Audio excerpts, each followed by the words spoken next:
അച്ഛനമ്മമാരെ കൊല്ലുന്ന മക്കളുടെ എണ്ണം കൂടുന്നു. അത് നമ്മളെ പേടിപ്പെടുത്തുന്നു. അത്തരത്തിലൊരു വാർത്ത തിരുവനന്തപുരത്ത് നിന്ന് റിപ്പോർട്ട് ചെയ്തിട്ടുണ്ട്. തിരുവനന്തപുരം നെയ്യാർ കുറ്റിച്ചിലിൽ കുടുംബ വഴക്കിനെ തുടർന്ന് മകൻ പിതാവിനെ ചവിട്ടി കൊലപ്പെടുത്തി. ചപ്പാത്ത് വഞ്ചിക്കുഴിയിൽ സ്വദേശി രവീന്ദ്രനാണ് കൊല്ലപ്പെട്ടത്. സംഭവത്തിൽ മകൻ നിഷാദിനെ അറസ്റ്റ് ചെയ്തു.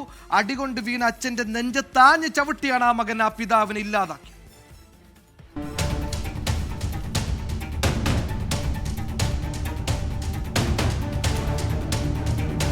തിങ്കളാഴ്ച രാത്രി 10 മണിയോടെയാണ് സംഭവം.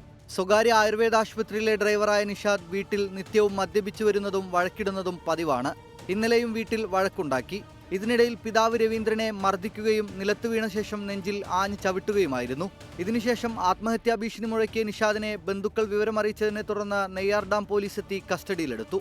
ഗുരുതരമായി പരിക്കേറ്റ രവീന്ദ്രനെ നെയ്യാർ ഡാം മെഡിസിറ്റി ആശുപത്രിയിലേക്ക് എത്തിച്ചെങ്കിലും 11:30 മരിച്ചു. രവീന്ദ്രന് ഹൃദയ സംബന്ധമായ അസുഖങ്ങൾ ഉണ്ടായിരുന്നതായി ബന്ധുക്കൾ പറയുന്നു. മകൻ നിഷാദിനെതിരെ പോലീസ് കൊലക്കുറ്റത്തിന് കേസെടുത്തു. 24 തിരുവനന്തപുരം.